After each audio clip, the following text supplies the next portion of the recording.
All right, good morning, chemists. Happy Valentine's Day. Hope everyone has a nice day today.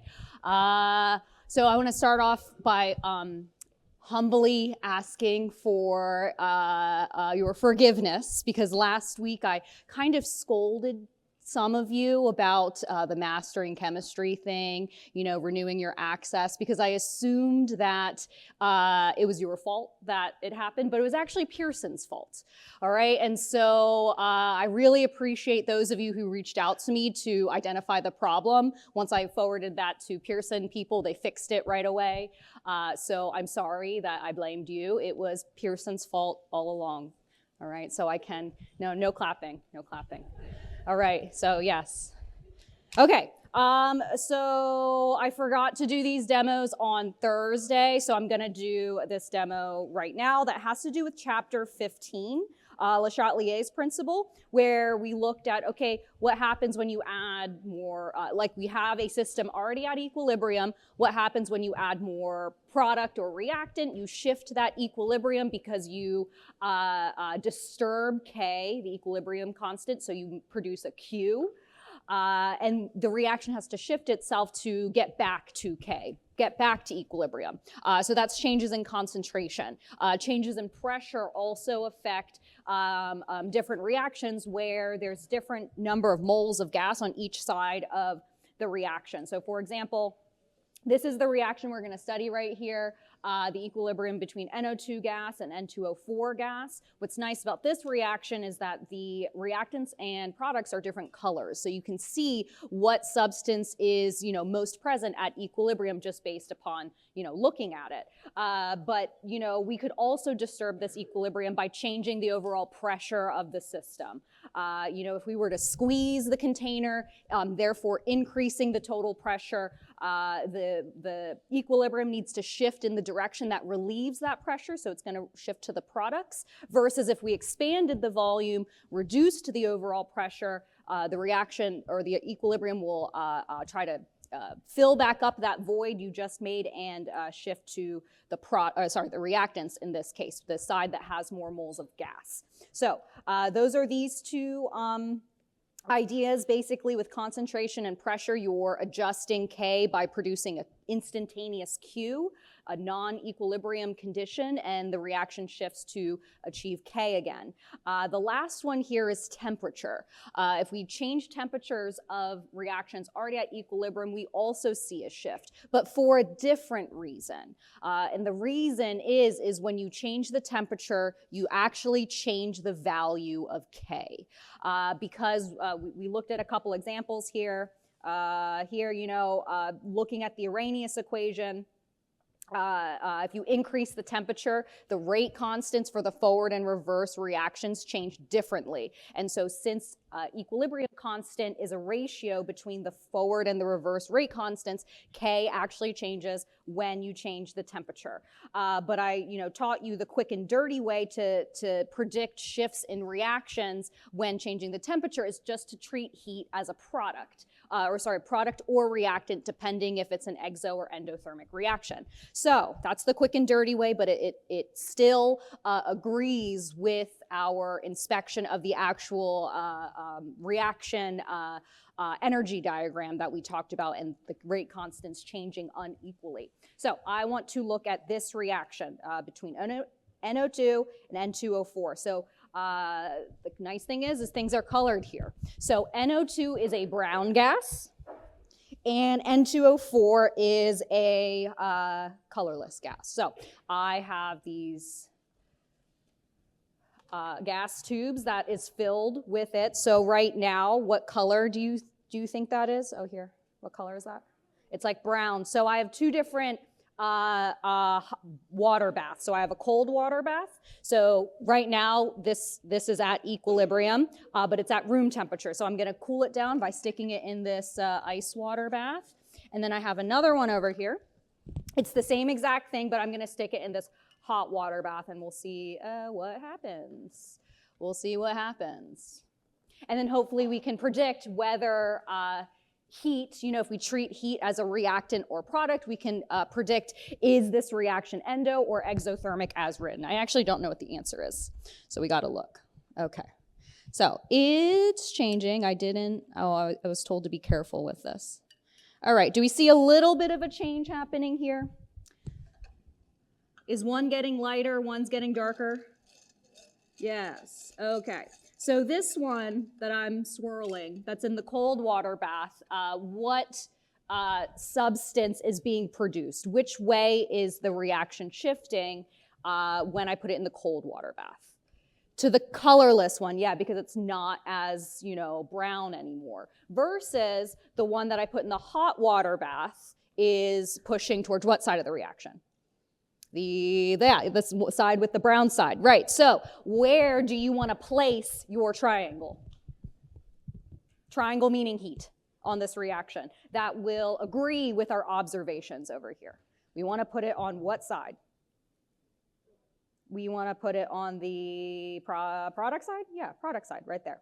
So if we put heat, and really you can just guess and check and see if it matches your observations. If we put heat on the product side, when we add heat, the one that's in the hot water bath, it's going to push the reaction towards the brown side and it's going to get more brown. Versus if you put it on the wrong side, it won't match your observation. So there is an example of Le Chatelier's principle in action. And so the great thing is, we saw the shifts in equilibrium, but really it's because K is changing. So in the hot water bath, K is changing to what? A smaller value. Versus in the cold water bath, because the colorless substance is more present at equilibrium, K is a larger value because we're changing temperatures, changing K. So the cool thing about this is that you can infinitely change it, right? So give it a minute and you'll see that the colors will swap again, because again, we're disrupting the chemical equilibrium. You could do this an infinite amount of times, keep changing the color. It's pretty cool. You'll do this in lab too, and it's prettier colors. This is just poop brown colored. But in lab, you'll do a cooler one. See, yeah, look, it's already happening. That one's already dark. Yay. Okay. All right, there we go. Okay, so there's that demo. I have another demo coming up. Okay. Put these guys away. All right. So we finished chapter 15 last week. Your homework was due, FYI.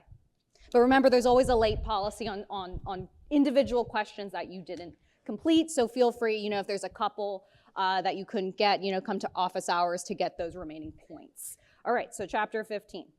Chapter 15, we just studied generally chemical equilibria, the whole idea of this double-sided equilibrium arrow. We are going to continue learning about chemical equilibria, but just in very specific cases. So chapter 16, we're looking at acids and bases, and finally looking at weak acids and bases. We're still talking about this equilibrium arrow, all right? So we're focusing on the weak acids now. Sorry to tell you, but we still have ice tables. But the thing is that you already have all the information and skills you need to solve an ice table. We just have very acid-base specific problems that I'll show you, but you already know how to calculate these, and that's what we're gonna do today. So if you have your calculator, be sure to have that. So at the beginning of this chapter, we just talked about generally acids and bases, how, in 1210, when talking about acids and bases, we really just associated it acids with the presence of this H plus proton, this H plus cation within your acid, versus Arrhenius bases have an OH minus associated with it. So the weird thing is that we talked about the weak acid NH3 in 1210, and a lot of folks are like, NH3, how is that a base? There's no OH attached to it. But this weak base is special. When you put it in water, that nitrogen grabs a hydrogen from water, or an H plus from water, leaving an OH minus. And so when you put ammonia in water, that's how OH minus is produced. So in 1220, NH3 is no longer the only weak base we will talk about. We'll talk about other weak bases as well. I think what's more common in discussing acid-base theory is talking about acids and bases in terms of Bronsted-Lowry acids bases, where instead of talking about H plus cation moving around, we talk about a proton being moved around. And a proton, the thing is that a proton is a H plus cation. I think someone after class told me that, like in bio, they always talk about protons moving, you know, like H plus pumps in, or sodium pumps in cellular respiration and things like that. They always talk about protons, but they never knew what it was. A proton is an H plus cation, the same one. It's just a different way to discuss it. And so, yeah, proton is an H plus.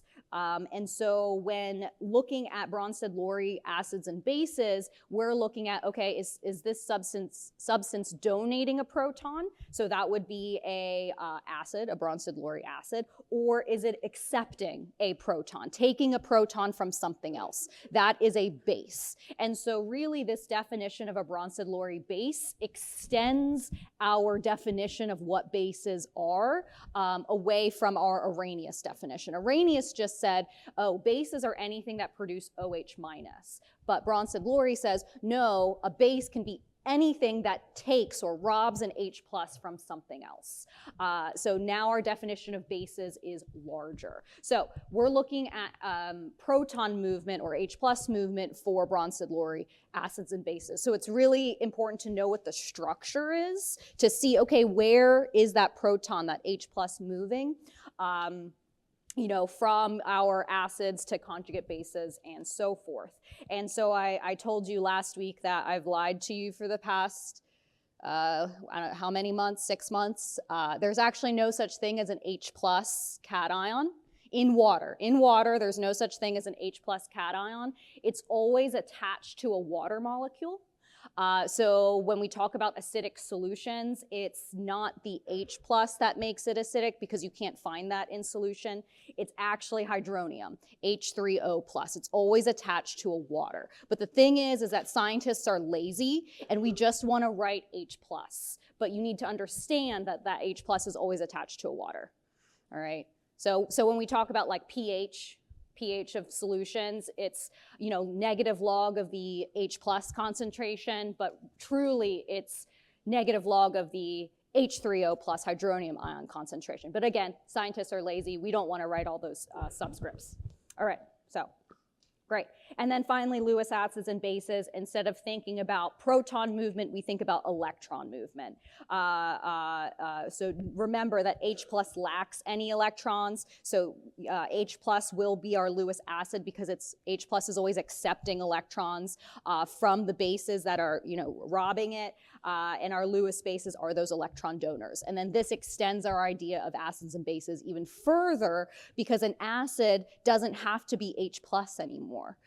For example, so a Lewis acid is an electron acceptor. So our Lewis acid here in this example is BF3.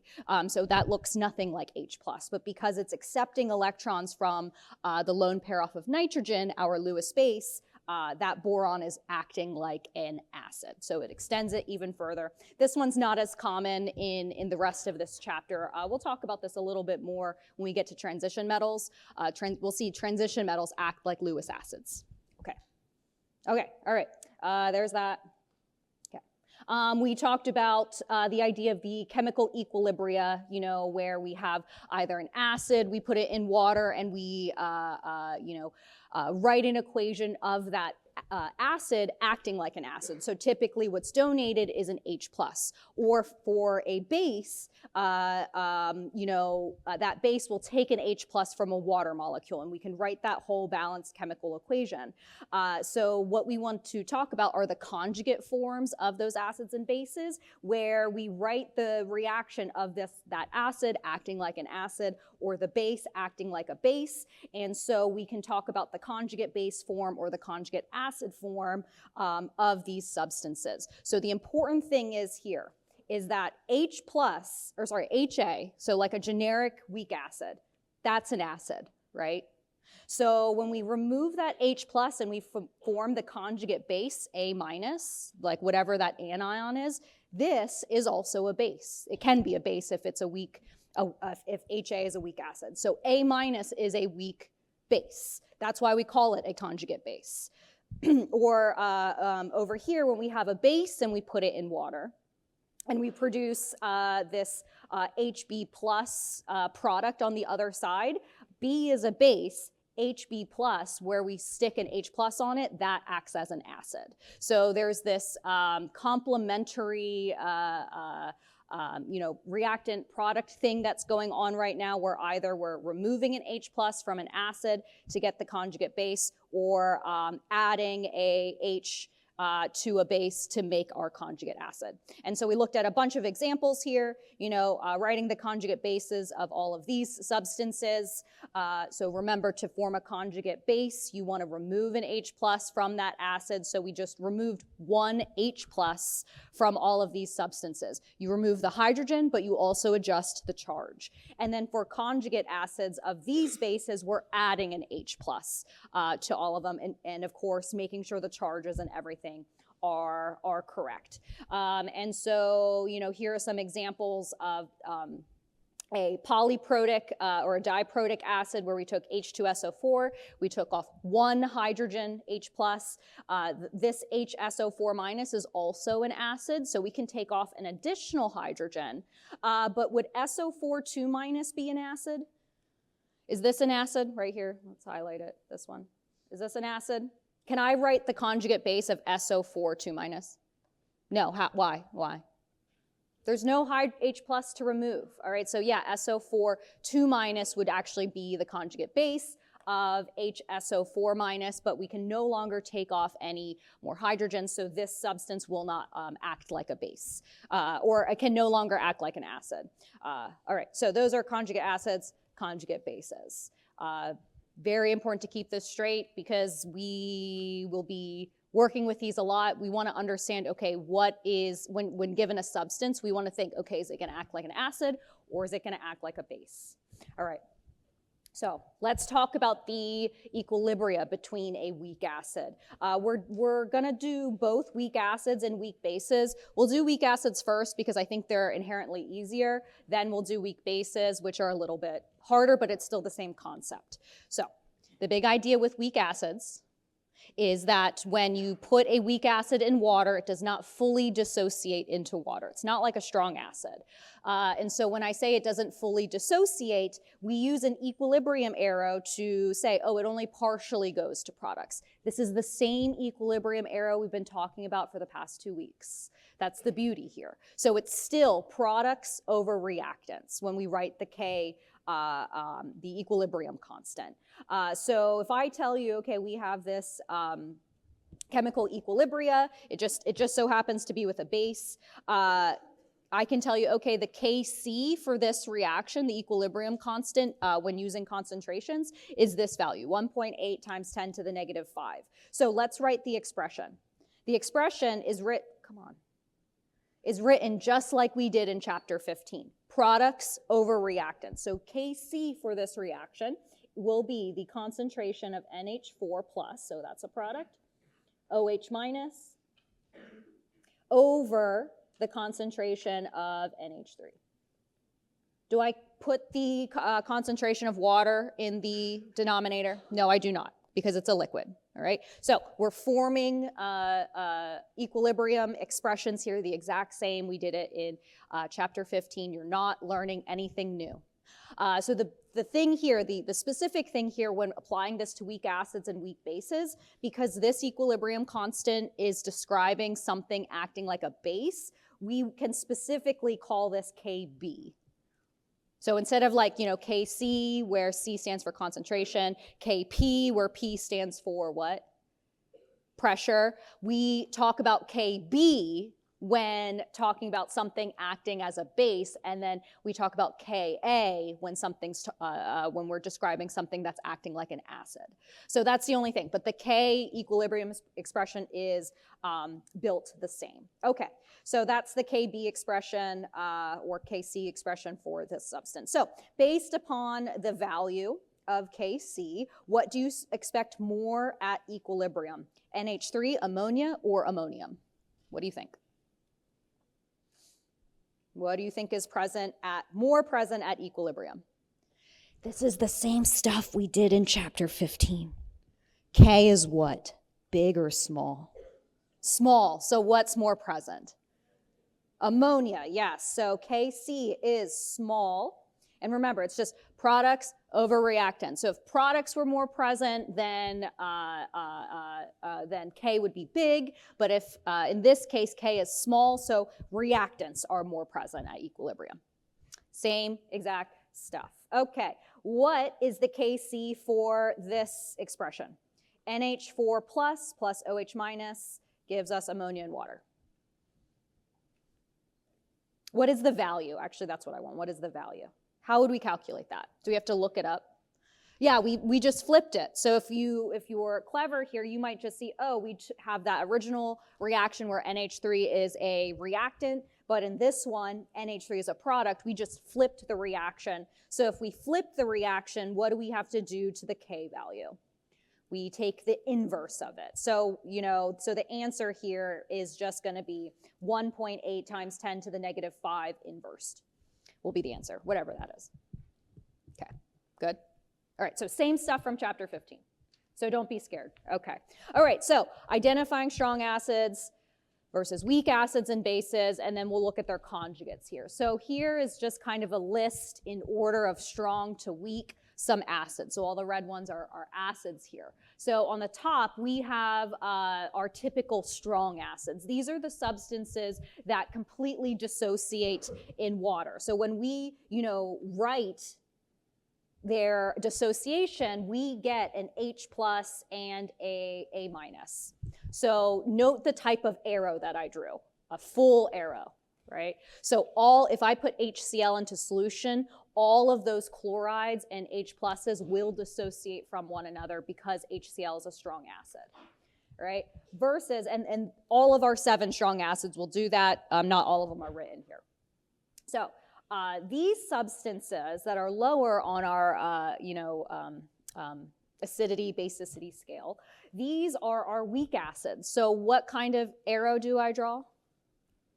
Yeah, the equilibrium arrow. So our products are still H plus and A minus, but the difference is here is that it doesn't completely dissociate. So all of these things that have, the equilibrium arrow, they partially dissociate. All of these have Ka values associated with them that you can look up the Ka value for HF. You can look up the Ka value for carbonic acid to figure out, okay, to what extent does this equilibrium shift or, dissociate in water. All right, so all of those have Ka values. Will you find Ka values for these strong acids?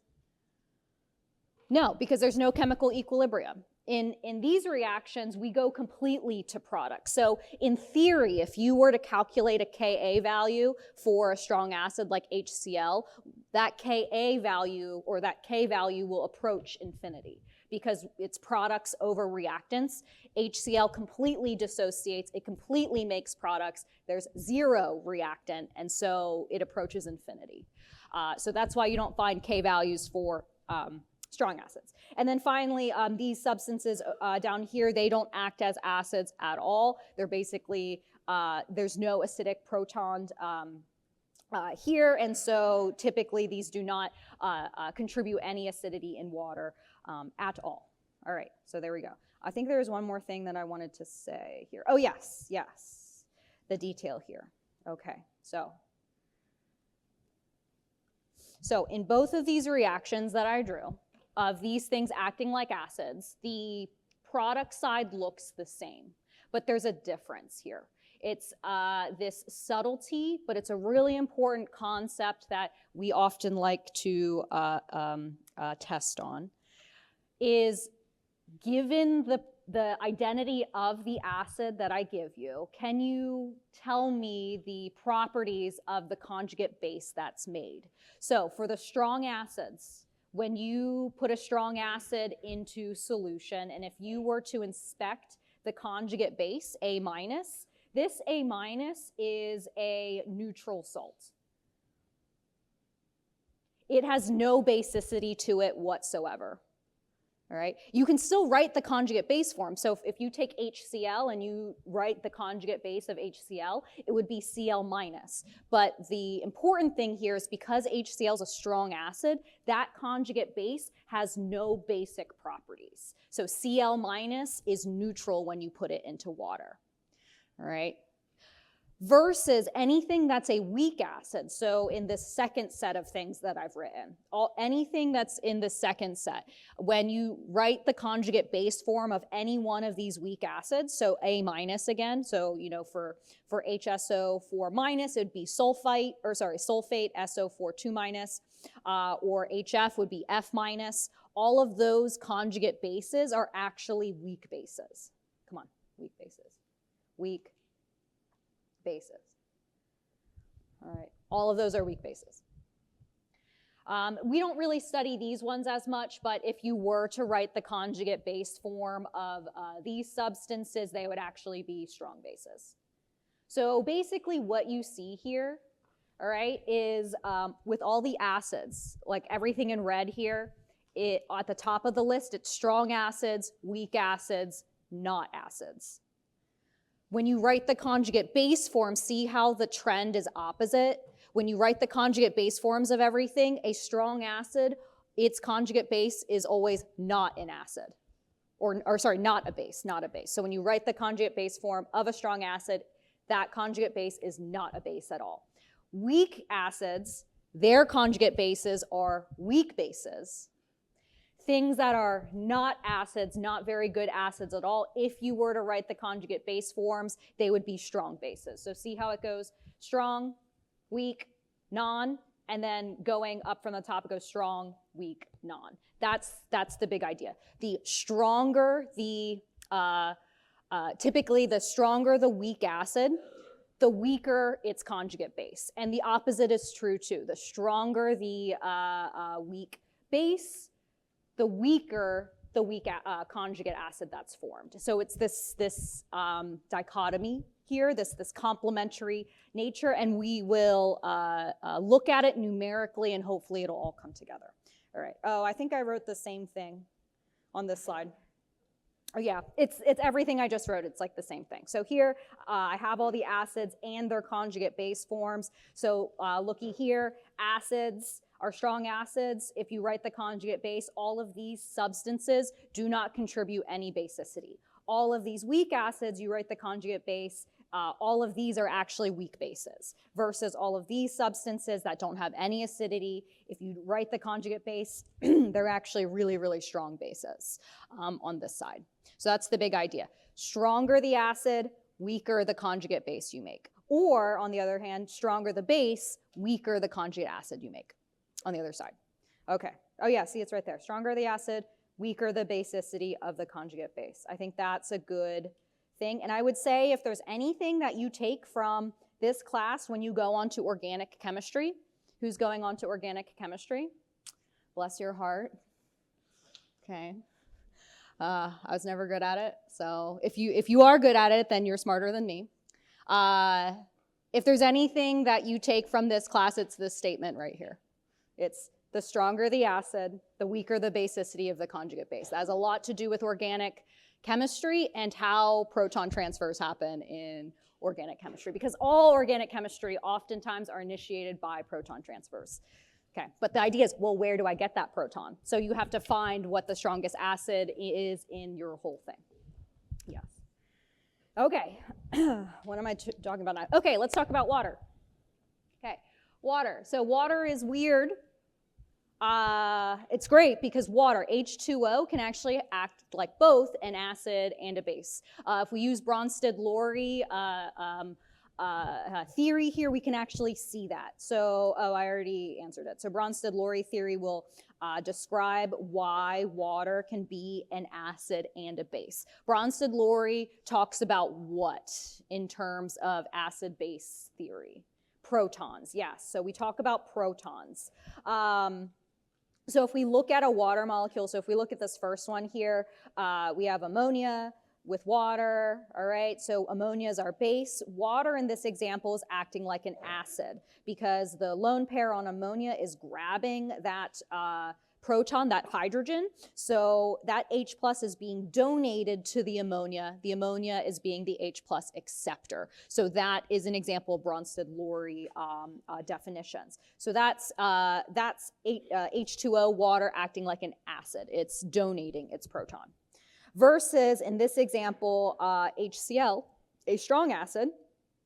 This is acting as the acid because, well, one, it's a strong acid, but it's also donating its proton, but to water this time. So what's happening here is that the lone pair on water is grabbing that hydrogen, that proton, off of HCl. And you see the product that's being formed here. Now it has 3 H pluses associated with it. That is our hydronium ion. So in this case, water is actually acting like a base because it is accepting, an H plus in this example. So water is what we call amphoteric, where it can act like both an acid and a base. Other substances that are amphoteric that we'll see are things that are polyatomic, I guess polyprotic acids or bases. So for example, if we took phosphoric acid, what is that, an acid or a base? It's an acid because it's phosphoric acid. So if I drew the reaction of phosphoric acid acting like an acid, an H plus will pop off, and then I'm left with H2PO4 minus. All right, so H3PO4 is an acid, but let's look at this substance. Let's look at that substance. Can this act like an acid? Yeah, I can rip off another H plus, but can this also act like a base? Yes, it can. I can add an H plus back onto it. And so this is another example of something that's amphoteric, where you can either add more H pluses, remove H pluses in that sense. So we'll see that a lot for things that are have multiple protons, acidic protons on them. All right, okay, so there we go. H2O, acid or base, it's both. Okay, so let's talk about water a little bit. Okay, so I also lied to you about water. Water, we talk about water being a pure substance. We have H2O in our liquid form. I just copy and paste a bunch of H2O molecules just over and over and over. I just copy and paste them into my little beaker that I have of my liquid water sample. But the thing is that water actually doesn't exactly always look like H2O, always. Yeah. So water actually has its own chemical equilibria as well.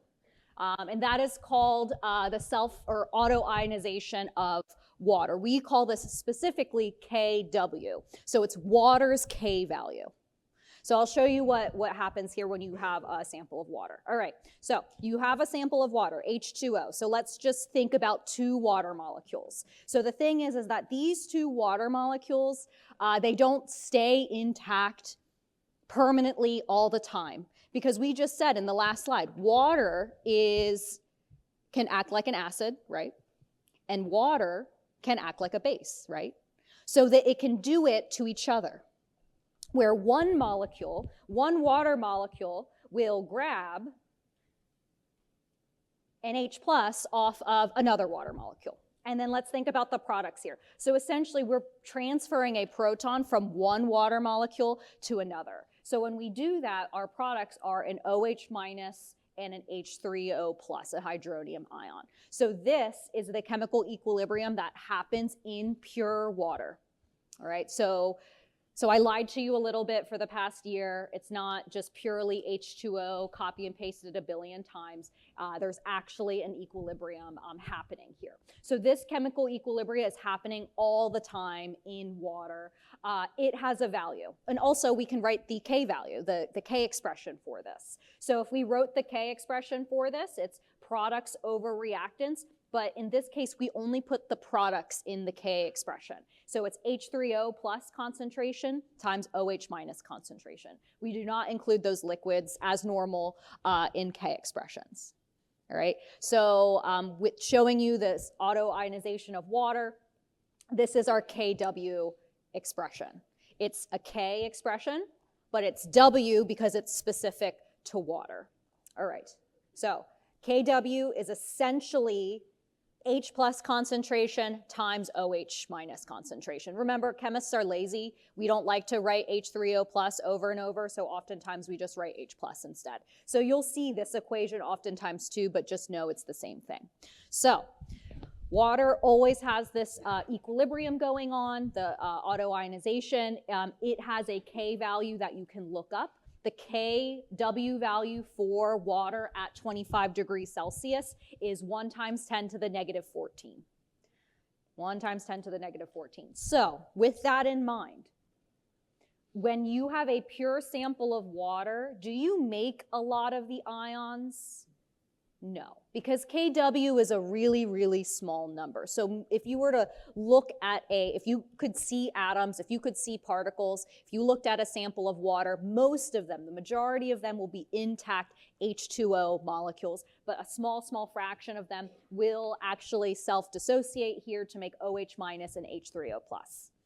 All right.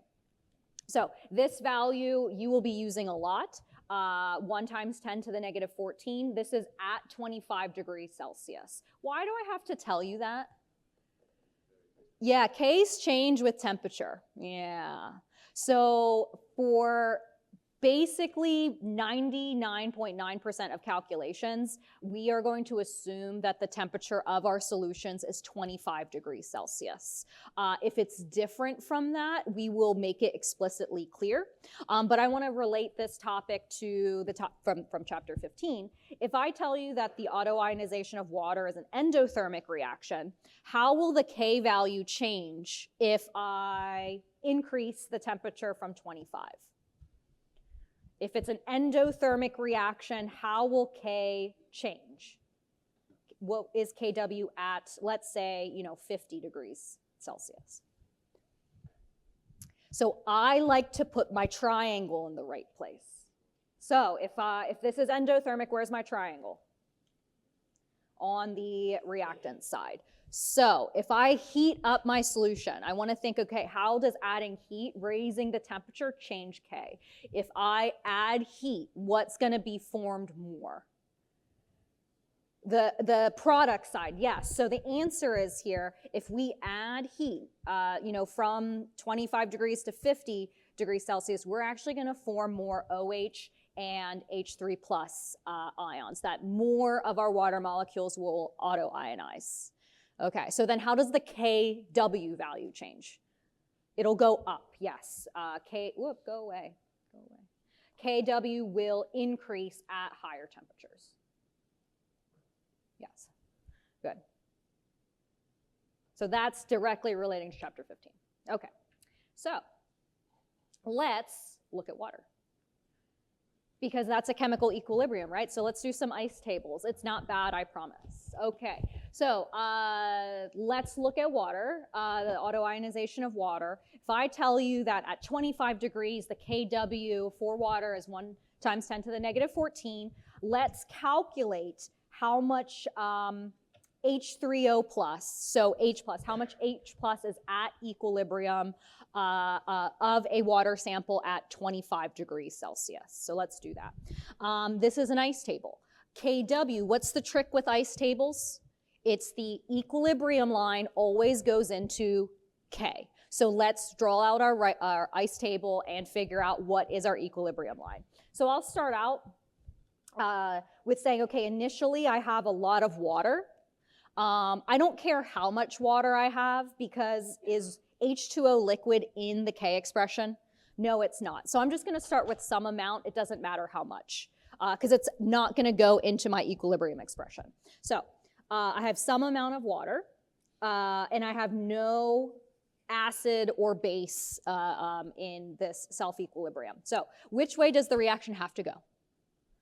Forward to the product. So I'm going to lose some water, 2x of water, and I'm going to gain an x amount of H plus and an x amount of OH minus. So at equilibrium, I have some water. I don't care how much, because that's not going to go into the K expression. But I'm going to have an x amount of H plus and an x amount of OH minus.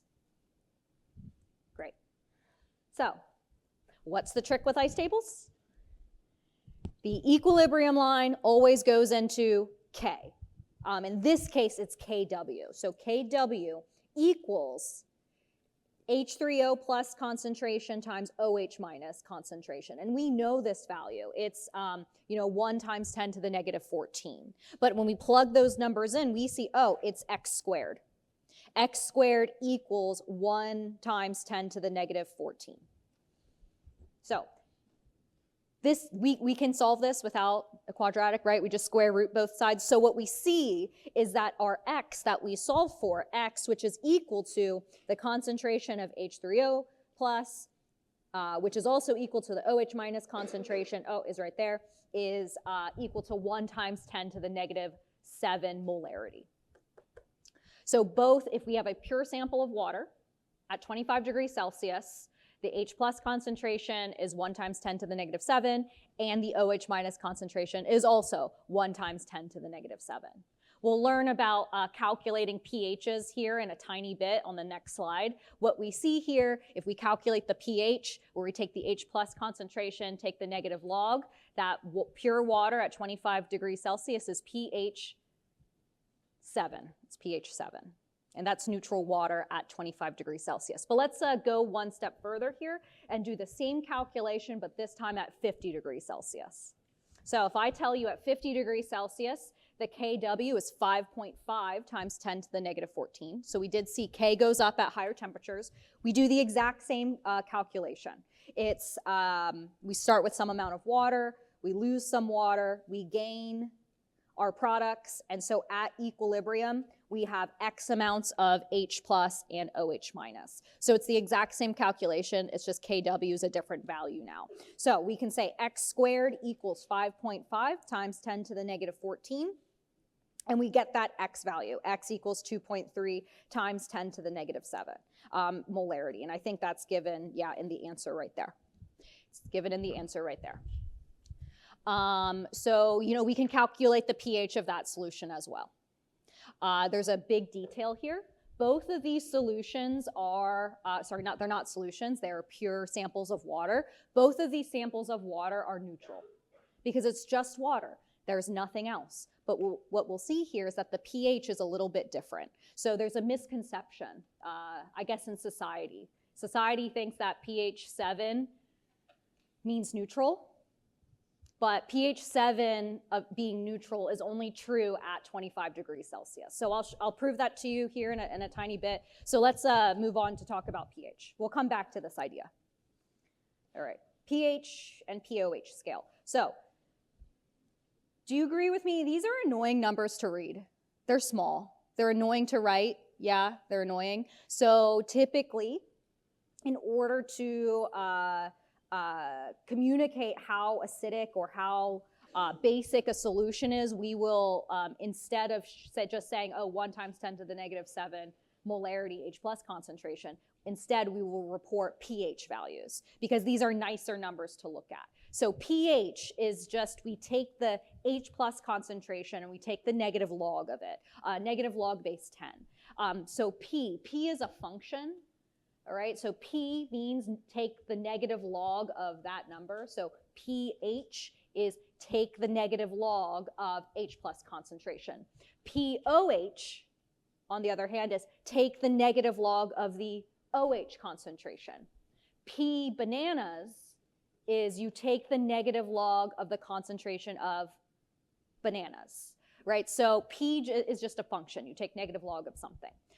So here are, I guess, all of the, ideas coming together. pH, negative log H plus, pOH, negative log OH minus. And so what's special about these two values is at 25 degrees Celsius, if you add up pH plus pOH, it equals 14.00. And the reason, and I didn't just pull that out of my butt out of nowhere, it's because Kw equals H plus concentration times OH minus concentration, and at 25 degrees, it's 1 times 10 to the negative 14. So essentially, this expression, pH plus pOH equals 14, I just took the negative log of both sides of this equation. That's all I did. And that's how I got to it. But it's only true at 25 degrees Celsius, but 99.9% of the time, that's where we're operating at. for these calculations.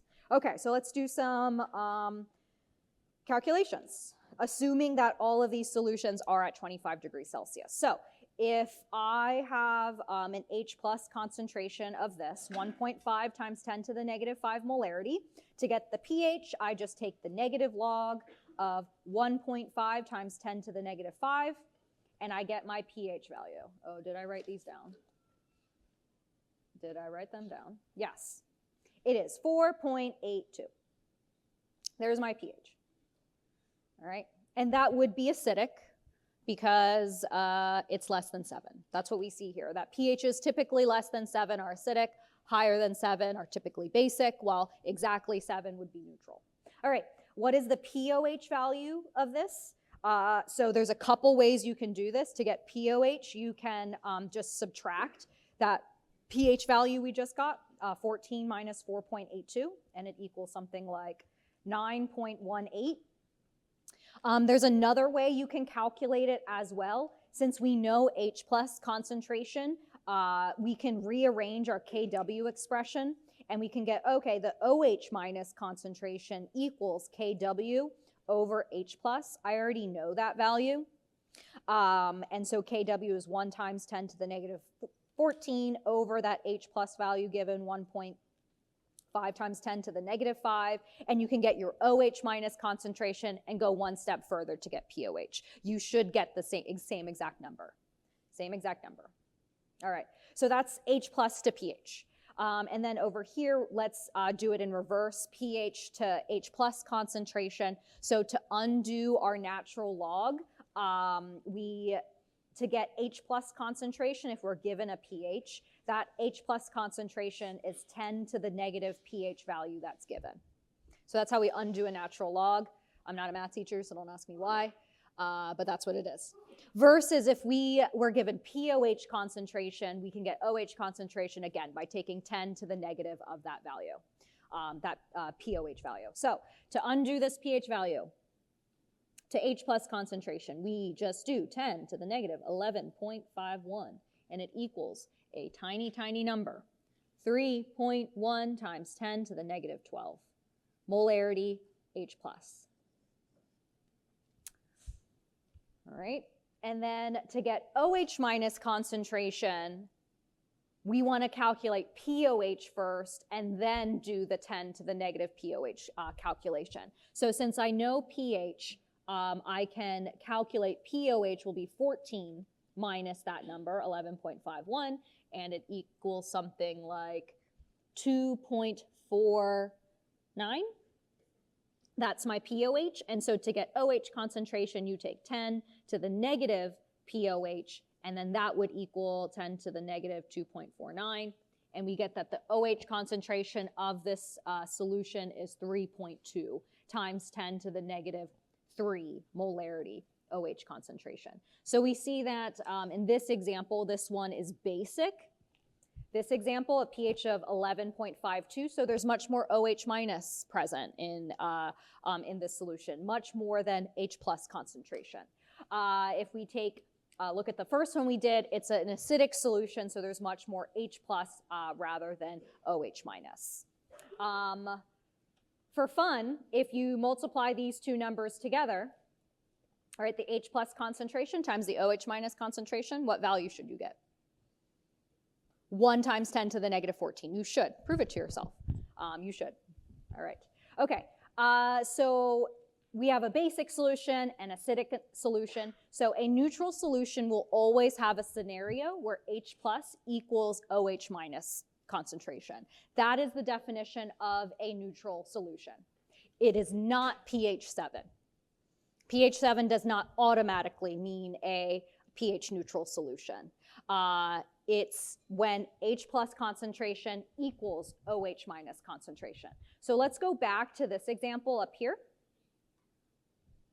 All right, so we calculated at equilibrium, our self-dissociation of water. It's pure water, calculated using Kw of water at 25 degrees Celsius. We got that H plus equals OH minus concentration. Both of them equal 1 times 10 to the negative 7. Is that a neutral solution?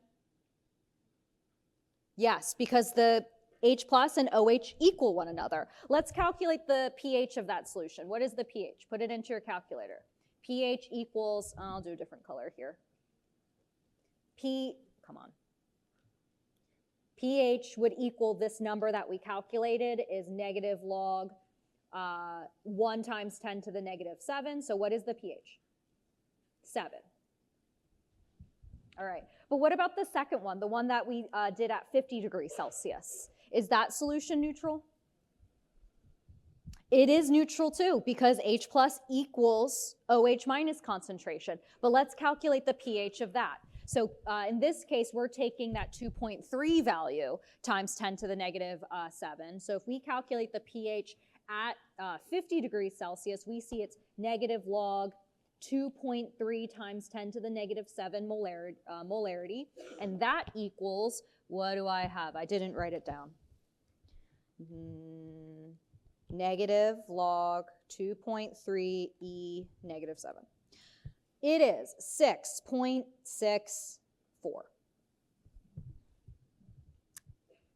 Yes, okay. So if I told you that 50-degree water has a pH of 6.64, and I asked you, is it acidic, basic, or neutral? What would you say? Half of you just said acidic. You let your biases take over you. What did I just say? A neutral solution is a situation where H plus equals OH minus concentration. Right? So this 50-degree solution is not acidic. It looks acidic because it's less than 7, but because KW changed, we actually changed the concentrations of H plus and OH at equilibrium. They are still equal to one another. We still did the same calculation. It's X squared equals KW. It's just that X value is a different number. And so in that case, pH is a different value here. It's 6 point whatever. So yeah, it looks like, oh, it's a common misconception. Actually, it's a very common MCAT question, FYI, where it'll give you the KW value for like boiling water at like 100 degrees Celsius, and you get, oh, the pH is 6.2, and you automatically assume that that's an acidic solution. But it's not, because you used KW in that case. You just did X squared equals KW. OH minus concentration still equals H plus concentration. It's still a neutral solution. So, moral of the story, both of these are neutral. Both of them are neutral. Okay, all right. So, there we go. So you might be wondering about my sig figs. You might be thinking, oh, Dr. Enns, she's all over the place with sig figs. No, there's let's talk about significant figures and logarithms. We've never introduced this before in 1210 because there was no point to. So let's just talk about logarithms and significant figures, because we'll oftentimes be using that with pH calculations. So what is a logarithm? So if we take log of 100, if you put that into your calculator, it gives you the number 2. And the math teacher, the poor math teacher in me is like, okay, why? Why does log base 100 or log base 10, 100 equal 2? It's because 10 base 10 to the exponent 2 equals 100. That's why the answer is 2. So the idea here is that 2 value, it's not a measured value. It's actually an exact value.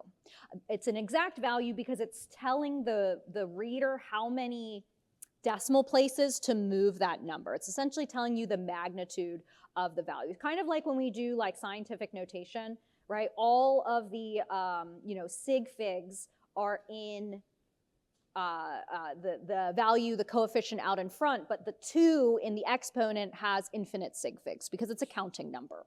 So it's the same thing here. When we take the logarithm of something and we have like a whole number out at front, that does not count towards the significant figures because it's just telling you how big or small the value it is. So really the true the true answer here, if we took log 100, and if I told you that 100 has 1 sig fig, instead of just writing 2, we actually want to write 2.0.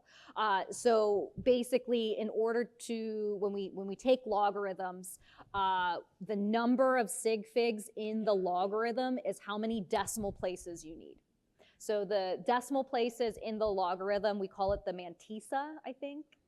And it's basically the decimal points, the trailing decimals at the end. So the number of sig figs is actually the number of decimal points in your answer. So all of your pH values, the number of decimal places in the pH value is how many sig figs you started with in molarity, where the whole number out in front just tells you how big or small that number is. All right, so if we do some of these calculations here, your big idea when taking a logarithm, the integer value just tells us how big or small the value is. We want to match the decimal places with how many sig figs there are. So if we take the log of this number, there's 3 sig figs, so our pH value needs to have 3 decimal places. I don't care what the number, the integer value is in the front. Did I actually do the math? No, of course I didn't. Negative log 0.00345. So my answer here would be 2.462. So 3 decimal places. Or if we do this other one, the one on the right here, how many decimal places do I need in my answer? 2. So this one, negative log, how many zeros are there? 4. 1, 2, 3, 4. 1, 2. This answer is 4.92. Again, 2 decimal places because the molarity has 2 sig figs. The 4 just tells us how small this value is. I'm moving the decimal place like 4 places essentially. All right, undoing it, okay, we need to think about it a little bit differently. If I give you a pH of 5.626, my molarity needs to have how many sig figs? 3 sig figs, because that pH value has 3 decimal places.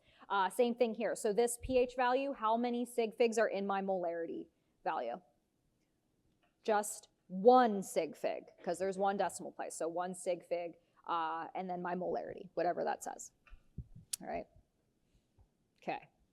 So those are logarithms and sig figs. I will correct you. Okay. All right. So let's do some pH and pOH calculations for strong acids and strong bases. So we'll do the easy ones first, and then we'll do weak acids, weak bases. Okay, so pH and pOH calculations for strong acids and strong bases. So understanding on a particle level what a strong acid versus a weak acid is, it'll help you here. Strong acids fully dissociate in water. So when we put HCl into solution, that's a strong acid. We assume all of that HCl dissociates into H+. So essentially, what I'm trying to say is when you calculate pH of this solution, we're assuming all of the H+ that goes into that calculation comes from the HCl. So I put, I make up a solution of 0.0250 molarity HCl. So because HCl is a strong acid, at equilibrium, H+ concentration should equal 0.0250 molarity. And so if we calculate pH, we take negative log of 0.0250 molarity, and we should get some number, all right? How many decimal places should my pH value have? 3, yeah, so right there, 1.602. So 3 sig figs in molarity, 3 decimal places in pH. All right, cool. So strong acid, what's next? Now this is a strong base. So let's look at sodium hydroxide. Same idea, it fully dissociates. So we're making the assumption that all the OH minus that we use in our pH or pOH calculation is coming from sodium hydroxide. So that's what makes these calculations a little bit more simple. So I can just say, okay, OH minus concentration of this solution to do in my pH calculation is 0.0175 molarity. So I'm just going to be easy on myself. I'm going to calculate POH first and then go one step further and calculate pH by subtracting from 14. So POH is negative log 0.0175. Molarity, did I write that down? Of course not. Negative log 0.0175. So this is the POH. This is not my answer. 1.757.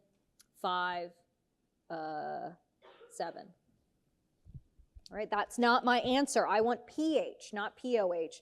And so to get convert POH to pH, I just subtract from 14. So 14 minus 1.757, and you should get the number down here is 12.243.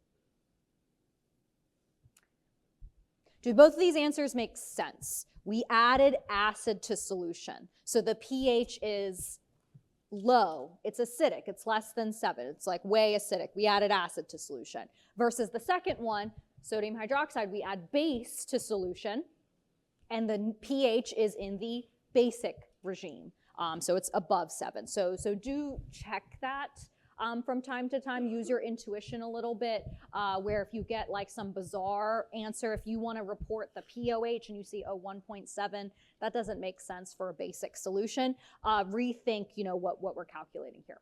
All right, so what about this one? What is the pH of this concentration calcium hydroxide solution?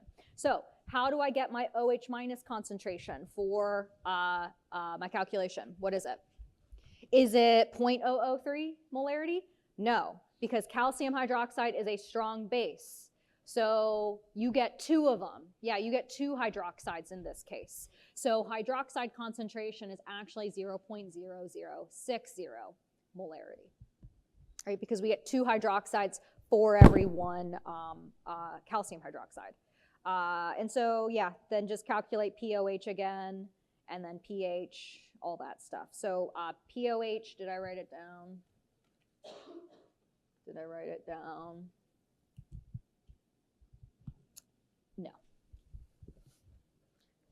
POH negative log 0.006. I get POH is 2.22. That's it.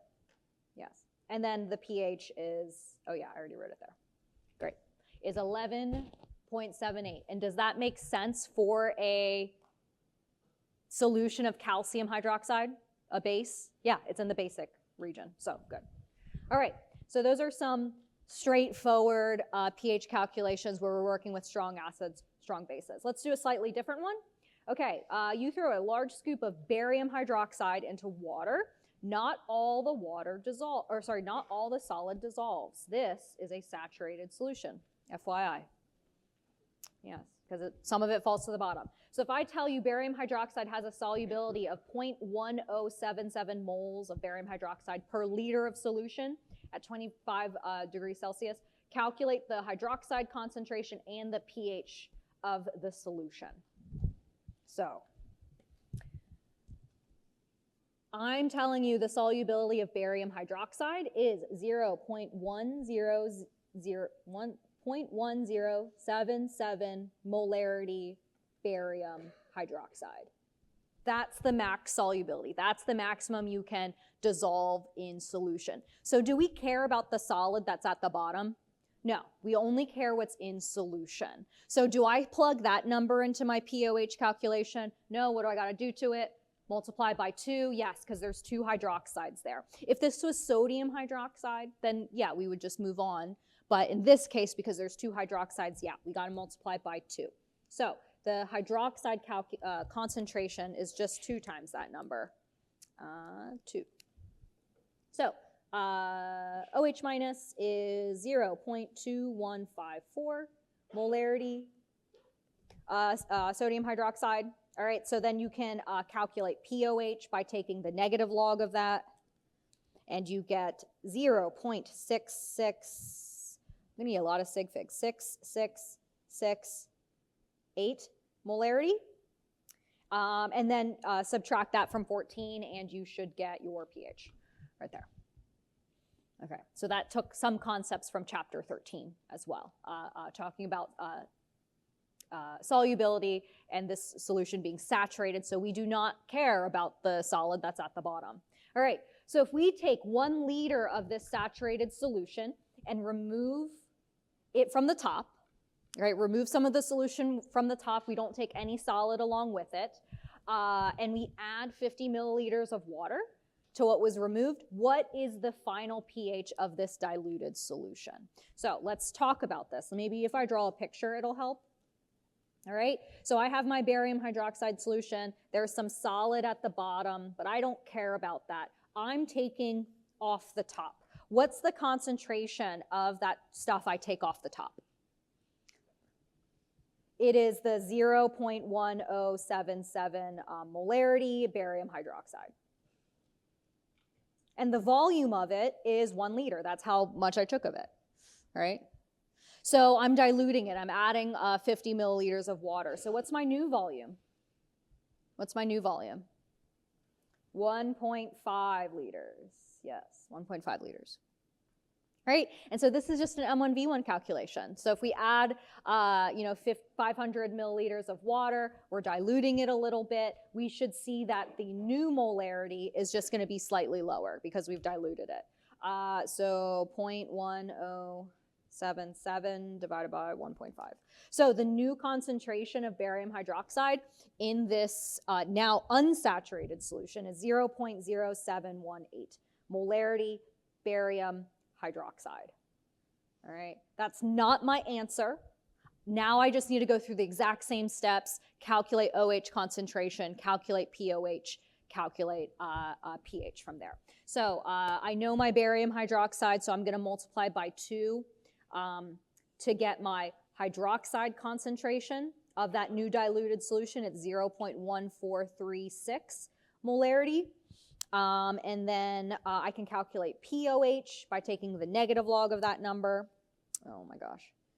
Negative log 0.1436 is 0.8428, and then subtract from 14 and you should get your pH there. So we see that when we added some water, we did in fact change the pH a little bit because we changed the concentration of hydroxide present in that solution, therefore changing POH, therefore changing pH.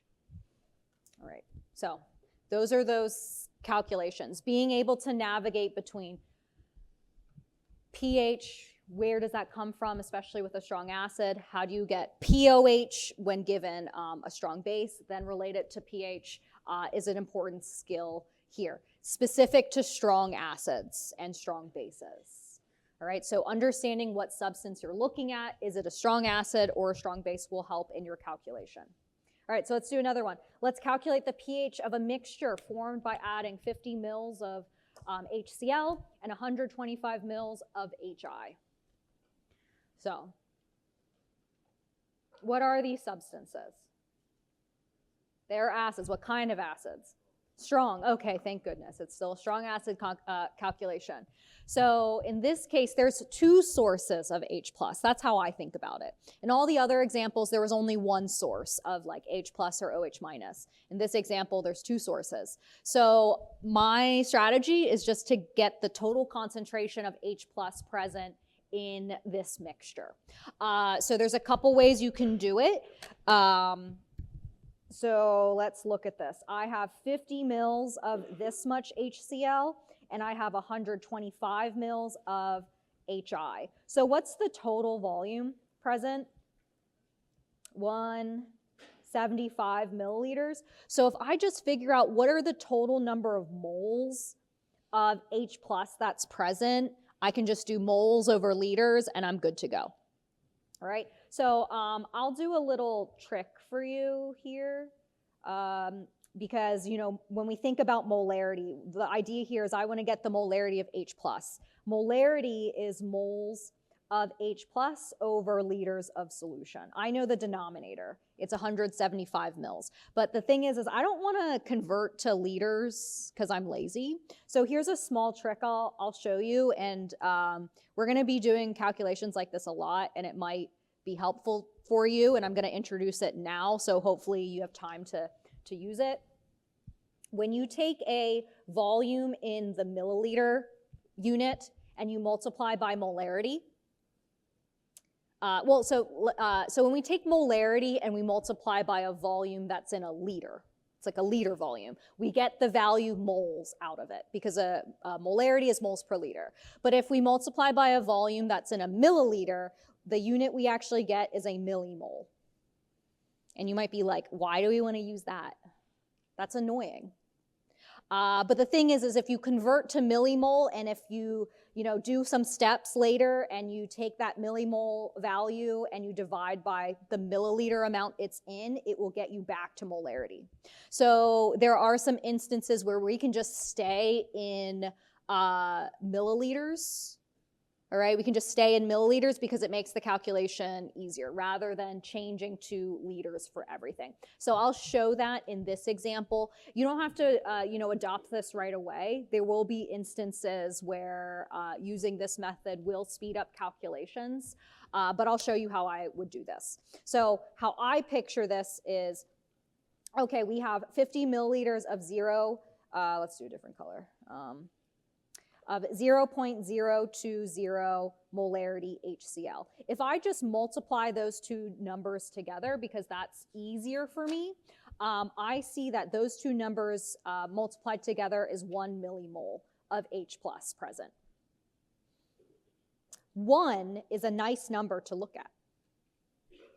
That's why I don't want to convert to liters. So then if I do the same thing for 125 milliliters of 0.010 molarity HI, and I multiply those two things together, I get that there is 1.25 millimoles of H plus present. So these two numbers, these are the contributions of millimoles of H plus for both those substances. So to get the concentration total of H plus, I just take the 1 millimole from the HCl, I add the 1.25 millimole coming from HI, but then I divide by the total volume. If I keep this total volume in milliliters, so just 175 milliliters, a millimole over a milliliter is a molarity. So I never had to change out of liters. Okay, I like to teach this in 1220 because you guys, you were smart enough to handle that. In 1210, I don't like to show this because I want you to understand what a molarity is. It's a moles per liter. So typically I have you calculate liter, but this is a small trick to speed up calculations.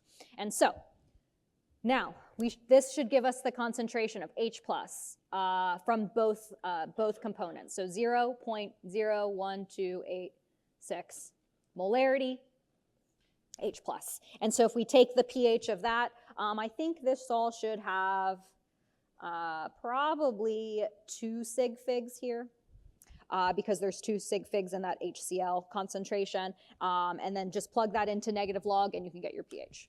So the only difference with this question is that there's two sources of H plus, and we have to figure out what is the new concentration of both of those components together. All right, so that's pretty much as hard as it gets with strong acids, strong bases, pH calculations. Okay, so can we have a negative pH? What do you think? Don't look at my answer. What do you think? Yes, we can when the concentration of H plus is high enough. So concentrated HCl. Have you guys used that in lab? They have it in the fume hood. You got to be like super careful, wear gloves, things like that. So concentrated HCl, it has a concentration of 12.1 molarity. So what is the pH of that? How do we get the pH? It's just negative log 12.1. So if you calculate the pH in your calculator, what does it say? What does it say? Do I have it? Oh, I already have it. Negative 1.083. And that is completely okay to have a negative pH. It usually happens when the concentration of H plus is really, really high. It has to be above 1 molarity. We don't work with solutions that strong, so having a negative pH isn't going to be super common unless something is really, really acidic or really, really basic. You can have a pH of above 14. Right, those are instances where that could happen. All right, so that is possible to have a negative pH. But again, rare for this class. Okay. All right. So got a couple minutes. So let's talk about weak acids, weak bases. We're going to still use the same, pH calculations. pH is negative log of H+. We just got to use ice tables now to figure out H+ concentration.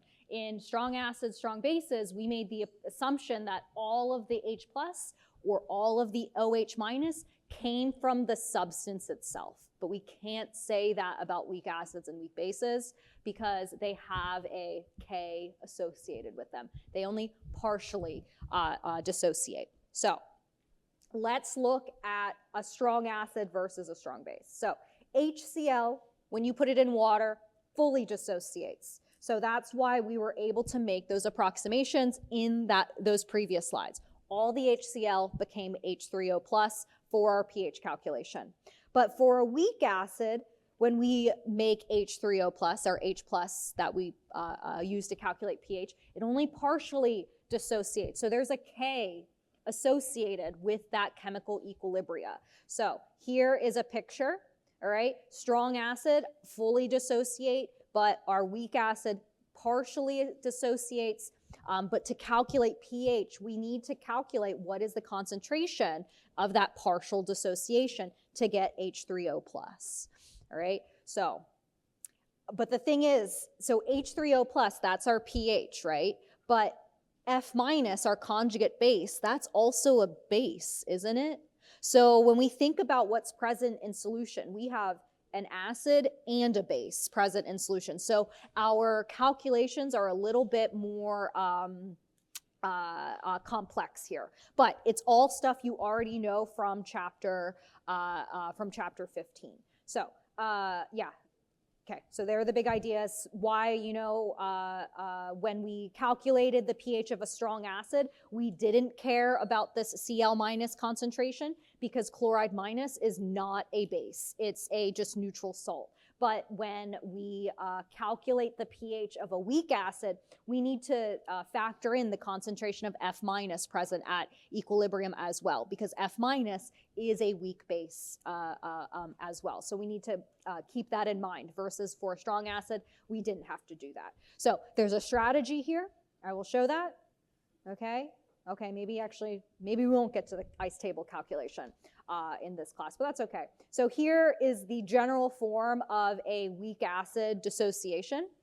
All right, I don't really like this form where there's a water molecule on the reactant side to get H3O+. You can also write it like this, just HA, some generic acid, dissociates into H+ and A-.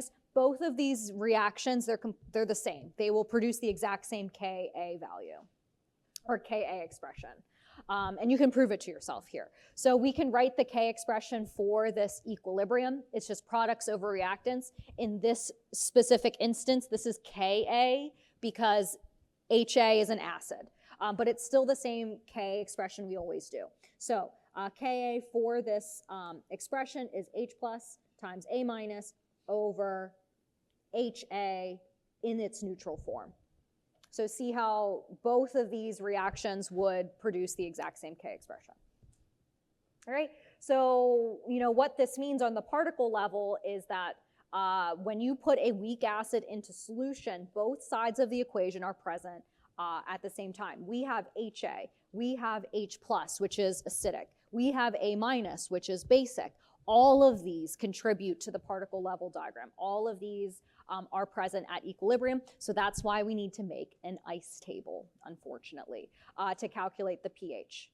All right, so some ideas here of different Ka values that you can look up for substances and the trends. When Ka is large, like a large number, that's a very acidic weak acid. Is that what I want to say? Yeah, the stronger the weak acid, the larger the Ka value is. So chlorous acid, its Ka value is only 10 to the -2. So that's a fairly large Ka value. So if we look at that, that means a large K value, lots of H+ present. Versus like phenol, this hydrogen H+ on Phenol is not super acidic because its Ka value is really, really small. It's not going to act like an acid very much. So large Ka values, strong weak acids. Oftentimes when you look in the textbook, you'll find pKa values, but remember, P is just a function.